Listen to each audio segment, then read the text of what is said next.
Narito ang malupit na katotohanan na walang nagsasabi sa iyo. Ayaw ng mga babae sa lalaking humahabol sa kanila. Ang gusto nila ay lalaking kailangan nilang habulin. Gusto nila ng lalaking nagutos ng respeto ng hindi nagsasalita. Sa oras na simulan mong habulin siya, inilalagay mo ang iyong sarili sa ibaba niya. At kapag naramdaman niya yon, namamatay ang pagkaakit. Ngunit kung baliktarin mo ang sitwasyon at ipakita mong hindi ka naglalaro ayon sa kanyang mga patakaran, babalik siya na gumagapang. At ngayon, ituturo ko sa iyo kung paano eksaktong gawin yon. Panahon na para baliktarin ang power dynamic at gawin siyang lumaban para mapabilang sa buhay mo.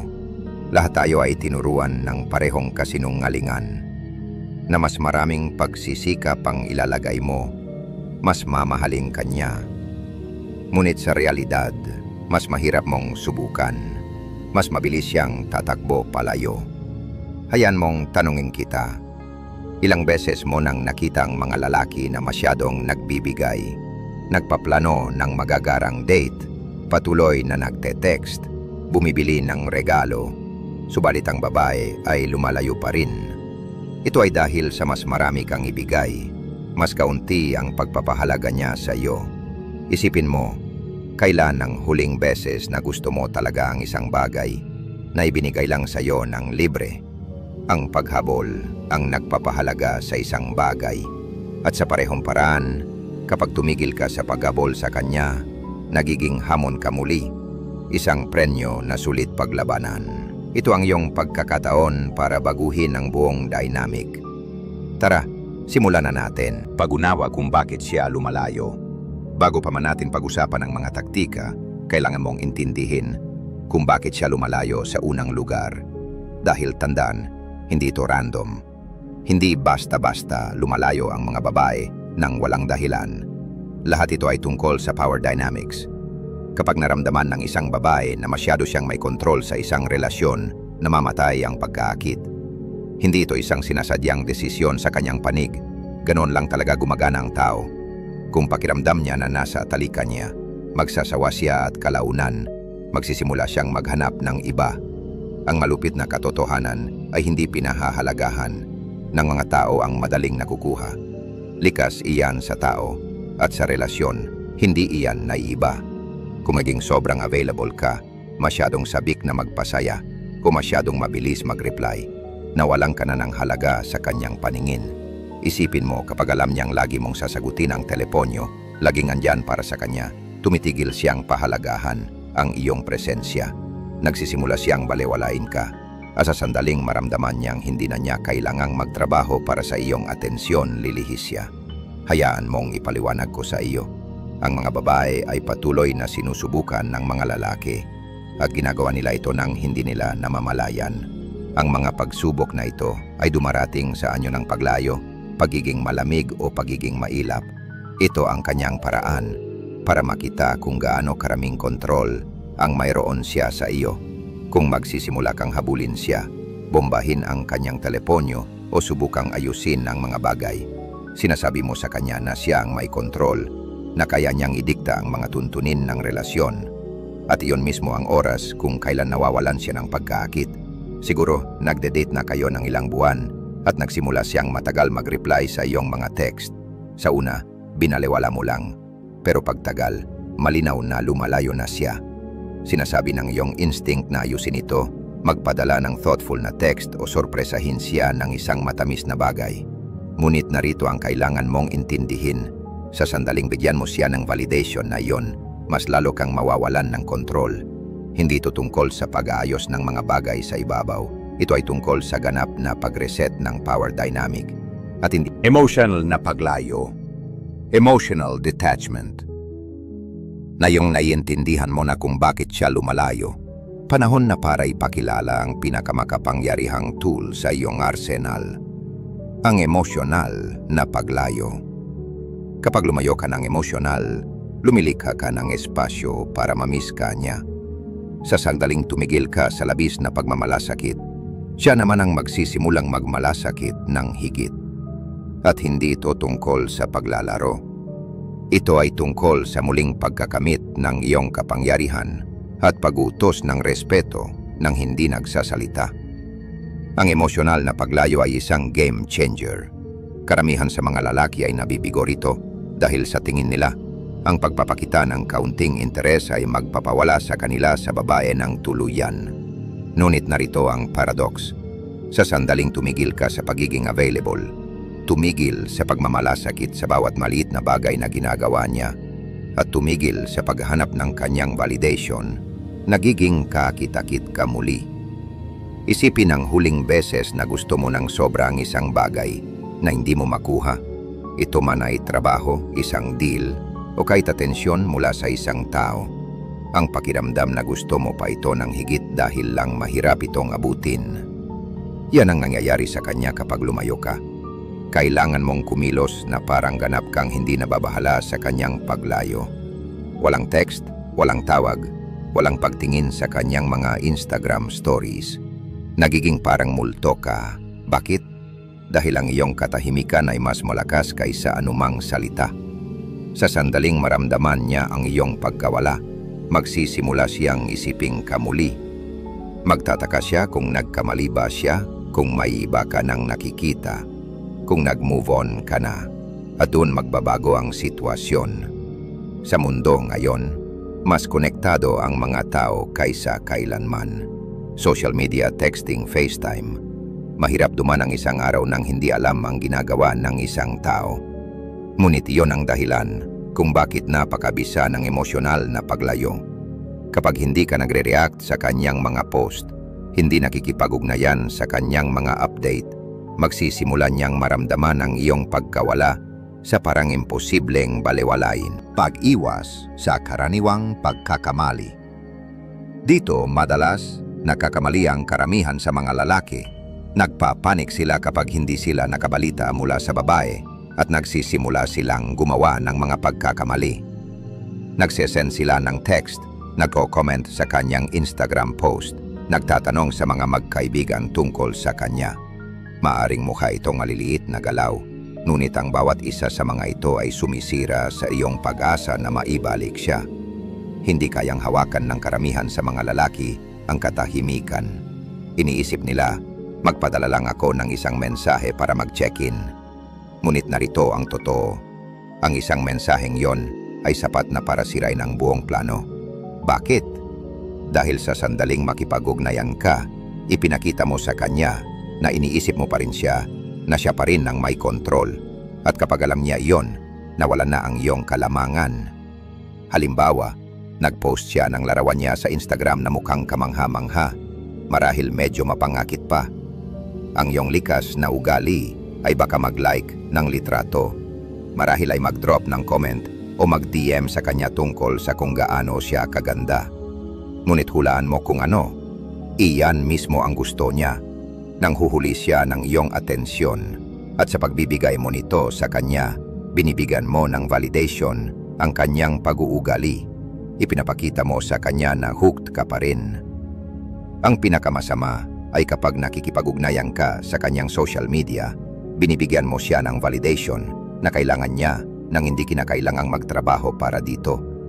Nararamdaman niyang siya ay ninanais at hinahangad, lahat ng hindi naman talaga naglalagay ng pagsisikap para makuha muli ang iyong atensyon. Kaya kailangan mong balewalay ng lahat, walang likes, walang comments, walang DMs. Hayaan siyang magtaka kung bakit hindi mo siya napansin. Hayaan siyang mamiss ka. Ang kapangyarihan ng walang koneksyon, no contact.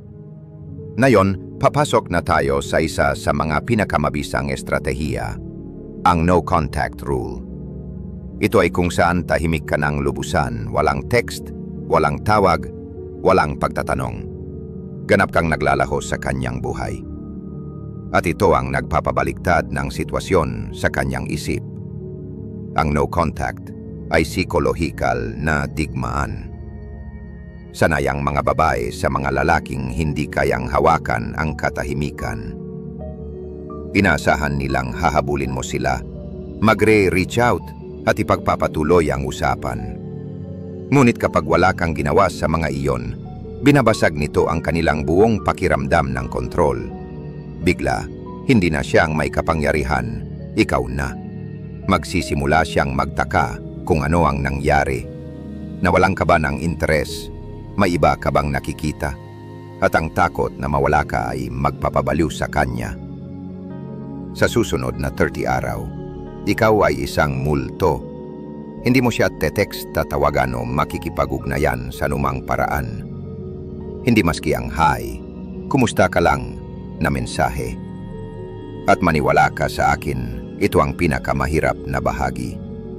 Karamihan sa mga lalaki ay hindi kayang ideya ng ganap na katahimikan. Nagiging mainipin sila, iniisip, paano kung mag-move on siya? Ngunit narito ang katotohanan, mas matagal kang mananatiling tahimik, mas mamimiss ka niya. Sa mundo na yon, sanay ang mga tao sa patuloy na koneksyon. Lahat ay nagte-text, nagse-snap, nagde-DM. Ngunit kapag naglaho ka, kapag hindi niya makita kung ano ang ginagawa mo, kung sino ang kasama mo, o kung nasaan ka, lumilika ito ng kawalan. At ang kawalang iyon ang magpaparamdam sa kanya kung ano ang nawawala sa kanya. Magsisimula siyang magtaka at kalaunan, ang pagtatakang iyon ay magiging aksyon. Siyang magre-reach out. Paano manatiling nakatuon habang nagpapalamig ang pinakamalaking pagkakamali ng mga lalaki sa panahon ng no contact ay ang pagupo at paghihintay sa text niya. Obses sila kung kailan siya magre-reach out, tinitingnan ang kanilang telepono bawat 5 minuto. Ngunit hindi iyan ang punto ng no contact. Ang punto ay ang mag-focus sa iyong sarili. Habang ginagawa mo ang no contact, kailangan mong pagbutihin ang iyong sarili sa bawat posibleng paraan. Mag-gym, buuin ang iyong negosyo, matuto ng mga bagong kasanayan. Ito ang panahon mo para maging ang pinakamahusay na bersyon ng iyong sarili. Hindi ka lang nakaupo at naghihintay na bumalik siya. Ginagawa mo siyang gustong bumalik sa pamamagitan ng pagiging uri ng lalaki na hindi niya kayang pigilan. Kapag sa wakas ay nag-reach out siya, ayaw mong maging ang parehong lalaki na nilayuan niya. Gusto mong maging isang ganap na bagong bersyon ng iyong sarili. Mas malakas, mas kumpiyansa, mas matagumpay. Hindi lang ito tungkol sa pagpapamiss sa kanya. Ito ay tungkol sa pagle-level up ng iyong buhay. Para kapag bumalik siya, ikaw ang premyo. Tingnan ang ilan sa mga pinakamatagumpay na lalaki sa mundo. Marami sa kanila ang umabot sa kanilang peak pagkatapos dumaan sa isang malaking pagsubok, isang breakup, isang pagkabigo o isang pagkawala. Ginamit nila ang sakit na iyon bilang gasolina para maging mas mahusay. At yan mismo ang kailangan mong gawin. Kapag nakita niya na nagbago ka, na nagtayo ka ng buhay na mas malaki at mas mahusay kaysa dati, gugustuhin niyang maging bahagi nito. Gamitin ang heartbreak bilang panggatong masakit. Ang heartbreak, walang duda riyan. Pero ito rin ang pinakamakapangyariang panggatong na magkakaroon ka. Sa bawat oras na maramdaman mo ang pagnanais na i-text siya, sa bawat oras na maramdaman mo ang hapdi ng pagtanggi, gamitin mo ito bilang panggatong para mas pagbutihin ang iyong sarili. Karamihan sa mga lalaki ay sinasayang ang heartbreak sa paglulubog sa awa sa sarili. Ngunit ito ang pagkakataon mo para gawin itong sandata. Ang heartbreak ay hindi lang dapat isang sandali ng kahinaan. Maaari itong maging simula ng pinakamalakas na bersyon ng iyong sarili.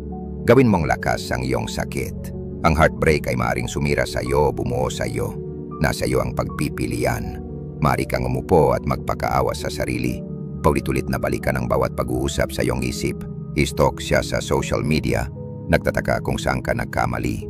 O kaya, maaari mong gamitin ang sakit na iyon para magbago tungo sa isang mas malakas at mas matagumpay na bersyon ng iyong sarili.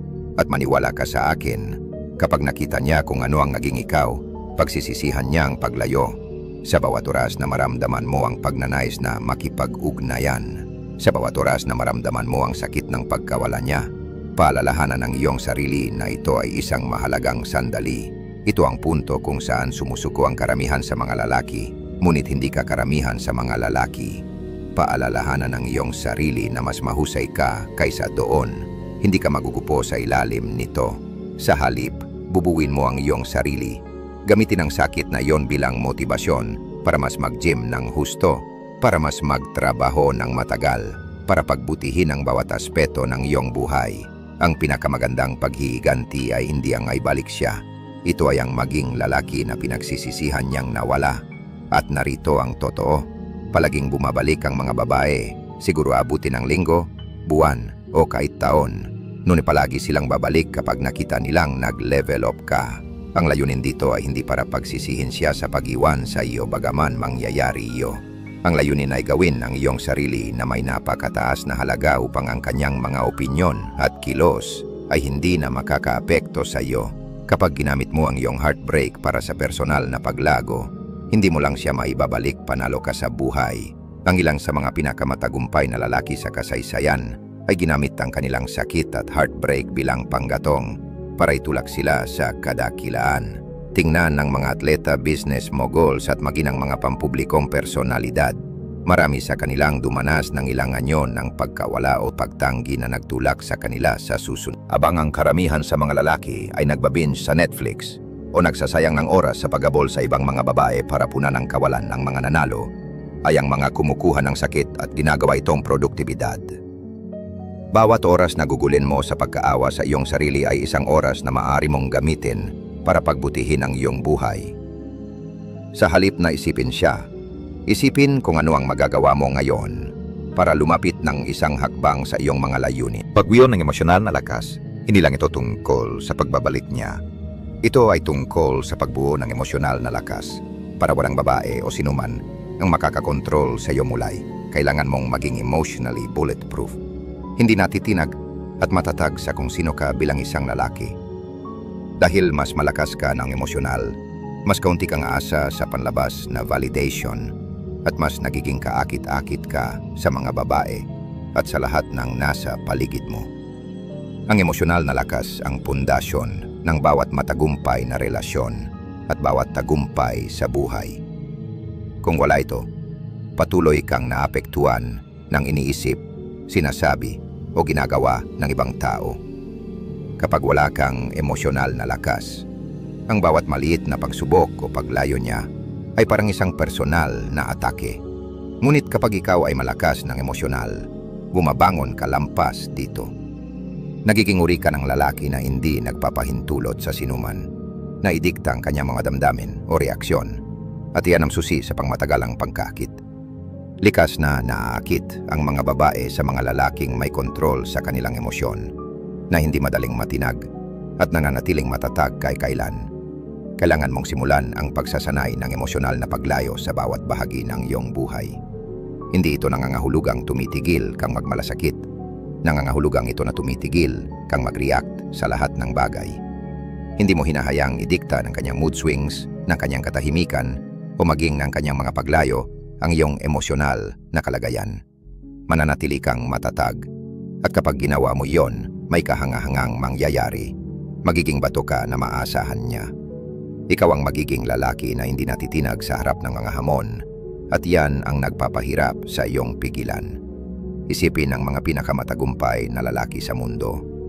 Hindi sila naliligaw sa bawat maliit na balakid. Nanatili silang kalmado sa ilalim ng presyon. At yan ang dahilan kung bakit sila nagtatagumpay.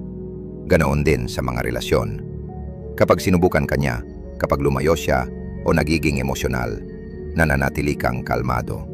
Hindi ka nagre-react ng emosyonal dahil alam mong ang iyong halaga ay hindi nagmumula sa kanyang pag-apruba, nagmumula ito sa loob. Sa susunod na lumayo siya o magsimulang subukan ka, huwag kang mag-react, huwag bombahin ang kanyang teleponyo, huwag subukang ayusin ang mga bagay. Sa halip, manatiling kalmado, mag-focus sa iyong sarili, at hayaan siyang makita na ang kanyang pag-uugali ay hindi ka nakokontrol. Ito ang naghihiwalay sa mga lalaking nananalo sa relasyon mula sa mga lalaking natatalo. Ang emosyonal na lakas ang iyong ang pagpapamis sa kanya narito ang sikreto para mapamis mo siya. Tigilan mo ang pagbibigay sa kanya ng atensyon. Tigilan mo ang pagbibigay sa kanya ng validation. Kapag lumayo ka, magsisimula siyang mamiss ka dahil hindi ka na available.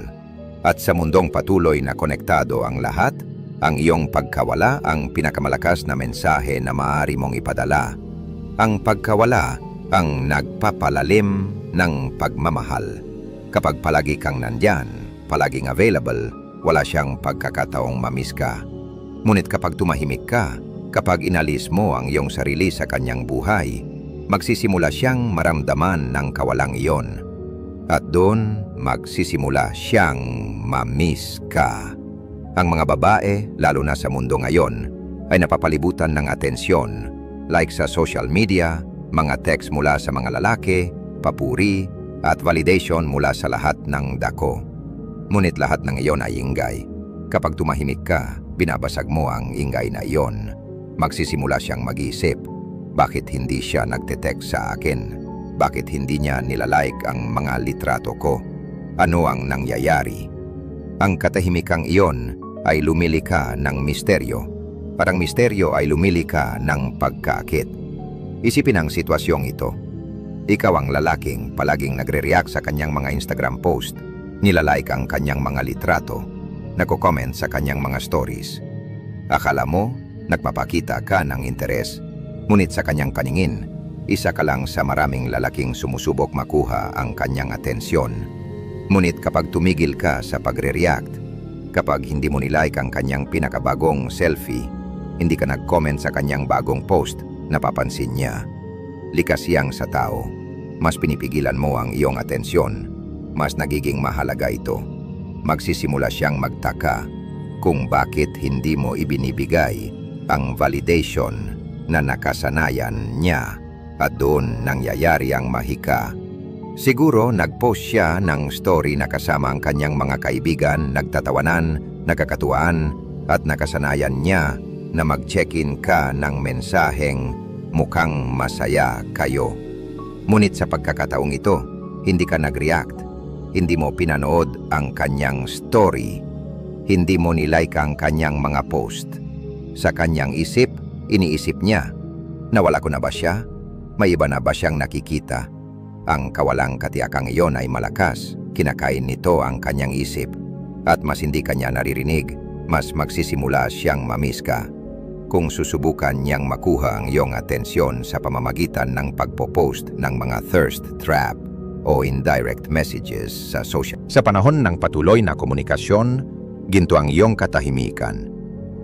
Kapag na-realize niya na hindi niya na makukuha ang iyong atensyon tulad ng dati, siya ang hahabol sa iyo. Susubukang alamin kung ano ang nagbago. Kandaan, ito ay tungkol sa pagbaliktad ng sitwasyon. Sa mundong patuloy na konektado ang lahat, namumukod-tangi ka sa pamamagitan ng pagiging isa na hindi. Kapag tumigil ka sa pagpapakita sa kanyang mga notifikasyon, hindi ka na bahagi ng ingay. Ngayon, ikaw ang katahimikan na hindi niya kayang baliwalain, at ang katahimikang iyon, iyan ang pinakamakapangyarihang tool sa iyong arsenal para mapamiss mo siya. Ano ang gagawin kapag siya na ang nakipag-ugnayan kapag sa wakas? Ay siya na ang nakipag-ugnayan, panahon na para manatiling kalmado at magpakitang cool. Huwag kang bumalik kaagad sa parehong dynamic na nagdulot ng kanyang paglayo sa simula pa lang. Ito ang pagkakataon mo para ipakita sa kanya na nagbago ka, na hindi ka na ang dating lalaki na nakabitin sa bawat salita niya. Panatilihin itong maikli, puno ng kumpiyansa, at hayaan siyang magtrabaho para sa iyong atensyon. Ang susi rito ay ang huwag ipakita na sobrang sabik ka. Kapag nakipag-ugnayan siya, sinusubukan niya ang sitwasyon. Siguro namimiss ka niya, siguro na curious lang siya, o siguro naganap lang siya ng validation. Ngunit anuman ang dahilan kung bakit siya nakikipag-ugnayan, ang pinakamasamang magagawa mo ay ang sumagot kaagad ng mahaba at emosyonal na mensahe. Makikita niya yon at malalaman niyang may kapangyarihan pa rin siya sa iyo. Sa halip, kailangan mong manatiling kalmado. Iparamdam sa kanya na maayos ka nang wala siya at na kailangan niyang pagtrabahuan ang iyong oras at atensyon. Narito ang isang praktikal na halimbawa. Kung magpadala siya ng kaswal na mensahe tulad ng "Hi, kumusta ka na?" Huwag kang sumagot kaagad. Bigyan mo ng oras, maghintay ng ilang oras kahit isang araw. Kapag sumagot ka, Panatilihin itong maikli at indifferent. Hi, ayos lang ako. Abala sa ilang proyekto. Ikaw, pansinin kung paano mo hindi siya binibigyan ng anumang emosyonal na kalamangan dito. Sinasabi mo lang na abala ka at nagpapatuloy sa iyong buhay. Nagpapatuloy siyang magtaka kung may lugar pa rin siya sa iyong mundo. Sa pagpapaliban ng iyong sagot at pagpapanatili nitong maikli, sinasabi mo sa kanya na hindi na umiikot sa kanya ang iyong buhay. Magsisimula siyang mag-isip, nag-move on na ba siya? May iba na ba siyang nakikita? Bakit hindi na siya kasing interesado tulad ng dati? Ang kawalang katiyakang ito ay eksaktong gusto mong likhain. Pinapanatili niya itong interesado at mas mahalaga, pinaparamdam sa kanya na wala na siyang parehong kontrol sa iyo tulad ng dati. Ngunit narito ang mahalagang bahagi. Huwag kang babalik sa lumang gawi pagkatapos niyang makipag-ugnayan. Nakakatukso ang gustong buhayin kaagad ang mga bagay, lalo na kung mukhang interesado siya muli. Ngunit tandaan, ito ay tungkol sa pag-reset ng power dynamic. Hayaan siyang lumapit sa iyo. Hayaan siyang magtrabaho para makuha muli ang iyong atensyon. Sabi natin niyaya kanyang makita siguro. Sinabi niya, dapat mag-hangout tayo minsan o namiss kita magkita tayo. Sa halip na kaagad na samantalahin ang pagkakataon maging cool.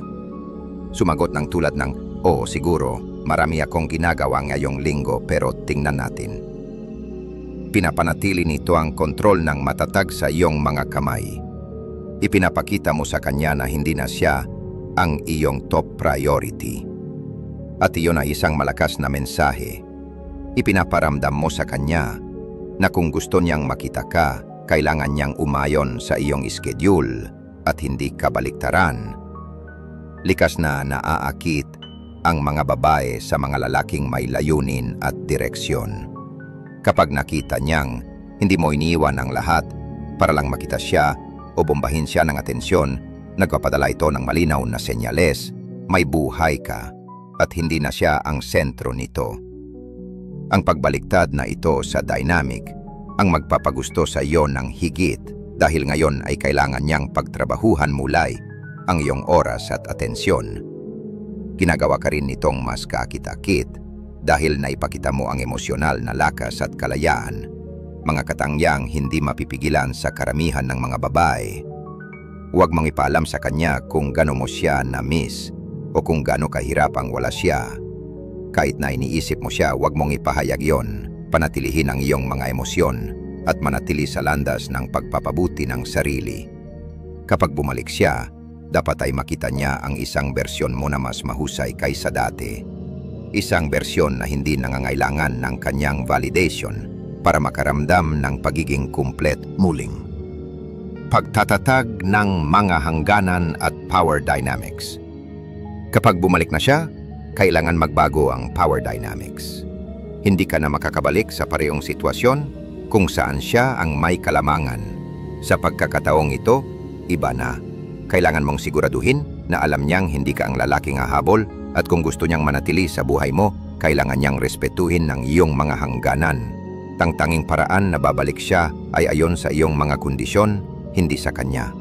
Kapag nakipag-ugnayan siya, hindi mo lang siya basta-basta sasalubungin na parang walang nangyari. Kailangan mong i-reset ang dynamics ng relasyon at linawin na ikaw ang may kontrol na yon. Kailangan niyang malaman na nagbago ka, hindi ka na ang dating lalaki na nasa kanyang utos na sumasagot sa bawat maliit na bagay na ginagawa niya. Inaasahan niya ang dating ikaw, ang taong laging available. Ngunit ang kailangan niyang makita ay isang lalaki na pinahahalagahan ng sarili muna at higit sa lahat. Narito ang usapan. Kapag bumalik siya, kailangan niyang pagtrabahuhan muli ang kanyang lugar sa iyong buhay. Huwag mo siyang bigyan ng parehong akses na mayroon siya noon. Kung siya ang iyong pangunahing priority noon, hindi na ngayon. Kailangan niyang patunayan ang sarili. Ipakita sa iyo na pinahahalagahan niya ang iyong oras at nirerespeto ang iyong mga bagong hangganan. Kailangan mang ipaalam ang mga hangganang ito ng malinaw, ngunit mahinahon. Huwag maging agresibo o depensiba. Sa halip, ipaalam sa kanya na nagbago ang mga bagay at kung gusto niyang maging bahagi ng iyong buhay, Kailangan niyang respetuhin ng bagong dynamic. Hayaan siyang maramdaman na ang kanyang nakaraang pag-uugali ay hindi natatanggapin. Hindi ka na ang lalaking nilayuan niya, nag-evolve ka, at kailangan niyang umangat sa iyong level kung gusto kanyang makasama.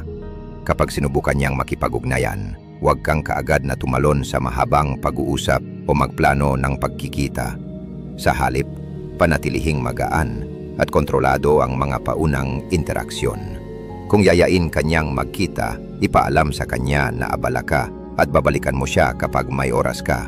Sa ganitong paraan, itinatatag mo na mahalaga ang iyong oras at hindi na niya inaasahan na available ka sa isang pitik lang ng kanyang daliri. Ang susi rito ay pagiging pare-pareho. Gumagana lang ang mga hangganan kung pananatilihin mo ang mga ito. Kung susubukan kanya muli sa pamamagitan ng paglayo o paglalaro, kailangan mong manatiling matatag. Dapat niyang malaman na kung lumampas siya sa linya, handa kang lumayo ng walang pag-aalinlangan. Wala nang second chances. Ito ay tungkol sa respeto. Kailangan niyang makita na nagbago ka sa isang lalaking may mataas na halaga. Isang hindi nagpapahintulot ng kawalang-galang o laro. Sa pagtatatag ng malinaw na mga hangganan, hindi mo lang mapangungunahan ang kanyang respeto, kundi sinisigurado mo rin na nananatiling balanse ang power dynamic. Kung gusto niyang maging bahagi ng iyong buhay, kailangan niyang pagtrabahuan ito sa pagkakataong ito. At ganoon mo pananatilihin ang kalamangan. Hindi lang ito tungkol sa pagbabalik niya. Ito ay tungkol sa pagbabago ng iyong sarili upang maging uri ng lalaki na hindi kailangang humabol. Ikaw ang premyo. Ikaw ang may kontrol. Sa pamamagitan ng pag-focus sa iyong paglago, pagtatakda ng mga hangganan, at pagiging bihasa sa iyong emosyonal na lakas, ganap mong binago ang laro. Babalik siya dahil ngayon ay isang hamon ka, isang lalaki na hindi niya madaling makokontrol, ngunit ang tunay na kapangyarihan, hindi ito sa pagpapabalik sa kanya. Nasa pagiging uri ito ng lalaki na kayang lumayo kung hindi siya umangat sa iyong level. Ang paglalakbay na ito ay hindi lang tungkol sa pag-aayos ng isang sirang relasyon. Ito ay tungkol sa pag-aayos ng iyong sarili. At kapag ginawa mo yan, kapag pinaghirapan mo at itinaas ang iyong buhay, hindi lang isang babae ang gugustuhin ang iyong atensyon. Magkakaroon ka ng mga pagpipilian at yan ang nagpapahinto sa iyo. Hindi ka na ang lalaking nagmamakawa para sa kanyang pag-apruba. Ikaw ang lalaking naguutos ng respeto ng walang kahirap-hirap. Mapapansin niya, mapapansin ang lahat. At kapag siya na ang gumapang pabalik, hindi na mahalaga kung babalikan mo siya o hindi, dahil ikaw na ang naging uri ng lalaki na may kontrol sa kanyang kapalaran. Yan ang tunay na mahalaga. Ngayon, oras na para kumilos. Hindi ito isang video na papanorin mo lang at kakalimutan. Ito ay isang wake-up call. Kung seryoso ka sa pagkuha ng kontrol sa iyong buhay, nagsisimula ito ngayon. Huwag kang umupo lang at hayaang ang parehong lumang pattern ang mamahala sa iyong mga relasyon. Panahon na para maging ang lalaking may mataas na halaga na sadyang ikaga. Kung handa kang gawing lakas ang iyong sakit upang tumigil sa paghabol at simulang mamuhay ayon sa iyong sariling mga kondisyon, pindutin ang subscribe button na yon. Dito sa channel na ito mo makikita ang mga tool, ang mindset at ang mga estratiya para itaas ang bawat aspeto ng iyong buhay. I-like ang video na ito kung nakakita ka man lang ng isang payo na tumagos sa iyo at i-share ito sa isang taong nakabaon sa parehong siklo. Huwag maghintay ng pagbabago. Likhain mo ito. Ang unang hakbang para maging ang lalaking naguutos ng respeto at atensyon ay nagsisimula dito.